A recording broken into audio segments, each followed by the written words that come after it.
Hai, hari ini aku pengen ngebuat video tentang pelajaran hidup dari buku Broken String by Aurélie Moermans. Bagian 1. Luka tidak datang seketika. Tidak semua luka datang dengan teriakan atau kekerasan. Sebagian datang pelan, hampir tidak terasa. Di Broken String, kita belajar bahwa rasa sakit sering dimulai dari sesuatu yang tampak biasa. Perhatian kecil, rasa dipilih, rasa dibutuhkan. Awalnya terasa hangat, terasa aman. Tapi perlahan, rasa nyaman itu berubah jadi kewajiban. Kita mulai merasa harus selalu ada, selalu mengerti, selalu menyesuaikan diri. Buku ini menunjukkan bagaimana seseorang bisa terluka tanpa sadar bahwa dirinya sedang dilukai. Karena tidak ada tamparan di awal. Tidak ada bentakan. Yang ada hanya kebingungan kecil yang kita abaikan. Rasa tidak enak yang kita pendam. Pertanyaan yang kita kubur sendiri. Pelan-pelan, kita belajar untuk meragukan perasaan kita sendiri. Kita mulai berpikir, mungkin aku yang berlebihan. Dan disitulah, luka mulai tumbuh. Bukan karena kita lemah, tapi karena kita percaya. Broken String mengingatkan bahwa luka tidak selalu terasa sejak awal. Kadang ia baru terasa saat kita sudah terlalu jauh di dalamnya. Dan menyadari itu bukan hal yang mudah. Tapi menyadarinya adalah langkah pertama untuk bertahan. Bagian 2. Kontrol yang menyamar jadi cinta. Salah satu pelajaran paling menyakitkan dari buku ini adalah tentang kontrol. Kontrol tidak selalu datang dengan larangan keras. Kadang ia datang lewat kata, "Aku khawatir." Lewat rasa cemburu yang dianggap wajar. Lewat tuntutan untuk selalu menjelaskan diri. Di Broken String, kita melihat bagaimana cinta dipelintir menjadi alat kuasa. Bagaimana seseorang dibuat merasa bersalah hanya karena ingin bernafas. Setiap pertanyaan berubah jadi interogasi. Setiap penolakan berubah jadi tuduhan. Perlahan, kita berhenti berkata tidak. Bukan karena setuju, tapi karena takut. Takut disalahkan, takut kehilangan, takut membuat keadaan lebih buruk. Buku ini mengajarkan bahwa cinta yang sehat tidak membuat kita gemetar. Tidak membuat kita merasa diawasi. Tidak membuat kita merasa selalu salah. Jika cinta membuat kita terus waspada, itu bukan cinta. Itu kontrol. Dan menyadari perbedaan ini adalah hal yang berat. Karena seringkali kita sudah terlalu terikat. Tapi tetap penting untuk disadari. Bagian 3. Kehilangan diri sendiri bukan bukti cinta. Di buku ini, kita melihat bagaimana seseorang bisa perlahan menghilang. Bukan secara fisik, tapi sebagai diri sendiri. Ia menjadi lebih diam, lebih hati-hati, lebih sering meminta maaf. Bahkan untuk hal-hal yang bukan kesalahannya. Broken String menunjukkan bagaimana pengorbanan yang salah sering disebut cinta. Padahal cinta tidak seharusnya menghapus siapa kita.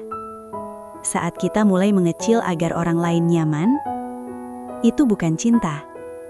Saat kita berhenti mendengarkan diri sendiri, itu bukan kedewasaan. Itu bertahan. Dan bertahan terlalu lama bisa membuat kita lupa siapa diri kita dulu. Buku ini mengajarkan bahwa kehilangan diri sendiri bukan harga yang harus dibayar untuk dicintai. Cinta tidak menuntut kita hancur. Cinta tidak meminta kita diam. Jika kita harus menghilang agar dicintai, maka yang kita jaga bukan hubungan, melainkan ketakutan. Dan pelajaran ini penting untuk kita sadari sebelum kita benar-benar hilang. Bagian 4. Patah tidak berarti rusak. Judul Broken String sendiri menyimpan pelajaran besar. Senar yang putus memang tidak bisa berbunyi seperti dulu. Tapi itu tidak berarti ia tidak berguna. Buku ini mengajarkan bahwa patah adalah bagian dari bertahan. Bahwa trauma tidak menghapus nilai diri seseorang. Luka memang mengubah kita. Tapi perubahan tidak selalu berarti kehancuran. Di bagian akhir buku, kita belajar bahwa sembuh itu tidak instan. Tidak ada garis akhir yang jelas. Tidak ada hari di mana semuanya tiba-tiba baik.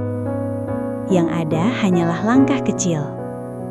Nafas berikutnya, hari berikutnya. Keputusan kecil untuk hidup. Broken String mengingatkan bahwa bertahan saja sudah luar biasa. Bahwa kita tidak rusak karena pernah terluka. Kita manusia. Dan manusia bisa sembuh. Pelan, tidak sempurna, tapi nyata. Dan itu sudah lebih dari cukup. Bagian 5. Kebebasan tidak selalu terasa seperti lega. Keluar dari hubungan yang menyakitkan tidak selalu membebaskan. Itu pelajaran penting dari Broken String. Seringkali yang datang justru kekosongan, kesepian, dan rasa bersalah yang kita tidak mengerti asalnya. Buku ini menunjukkan bagaimana kebebasan bukan euforia. Ia sering terasa sunyi, karena kita terbiasa dikontrol, diarahkan, dan ditentukan. Saat semua itu hilang, kita merasa tersesat. Tidak tahu harus menjadi siapa. Tidak tahu apa yang kita inginkan. Kebebasan datang bersama kebingungan.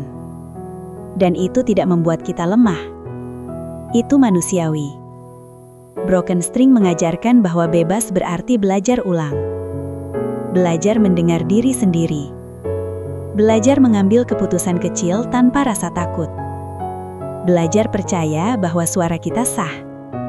Kebebasan bukan tentang bahagia seketika, tapi tentang tidak lagi hidup dalam ketakutan.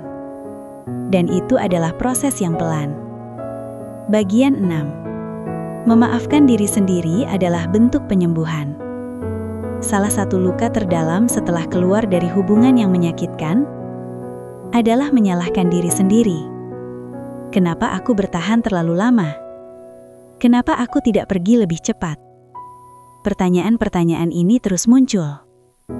Broken String dengan jujur memperlihatkan bagaimana korban sering menanggung rasa bersalah.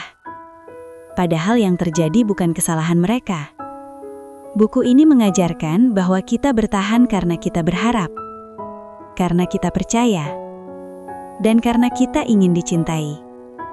Itu bukan kebodohan. Itu manusiawi. Memaafkan diri sendiri bukan berarti membenarkan apa yang terjadi, tapi menerima bahwa kita melakukan yang terbaik dengan kapasitas yang kita miliki saat itu. Penyembuhan tidak akan berjalan jika kita terus menghukum diri sendiri. Memaafkan diri adalah langkah pelan tapi penting. Bukan untuk melupakan luka, tapi untuk berhenti hidup di dalamnya. Broken String mengingatkan bahwa kita berhak sembuh, tanpa harus membenci diri sendiri, tanpa harus terus merasa bersalah. Broken String tidak memberi kita jawaban yang perfekta. Tapi buku ini memberi satu hal penting. Pengertian. Bahwa luka bisa datang tanpa kita minta. Dan bertahan hidup di dalamnya sudah merupakan keberanian. Jika kamu pernah merasa patah, merasa hilang, atau merasa terlambat menyelamatkan diri sendiri, buku ini ingin bilang bahwa kamu tidak gagal. Kamu bertahan karena kamu manusia. Dan itu bukan kelemahan. Pelan-pelan, kamu boleh belajar hidup lagi. Dengan cara yang lebih lembut pada diri sendiri. Dengan batas yang lebih sehat. Dengan cinta yang tidak menyakiti. Terima kasih sudah mendengarkan sampai akhir. Jaga diri kamu baik-baik. Kamu pantas mendapatkan kehidupan yang lebih tenang. Sampai ketemu lagi di jam 11.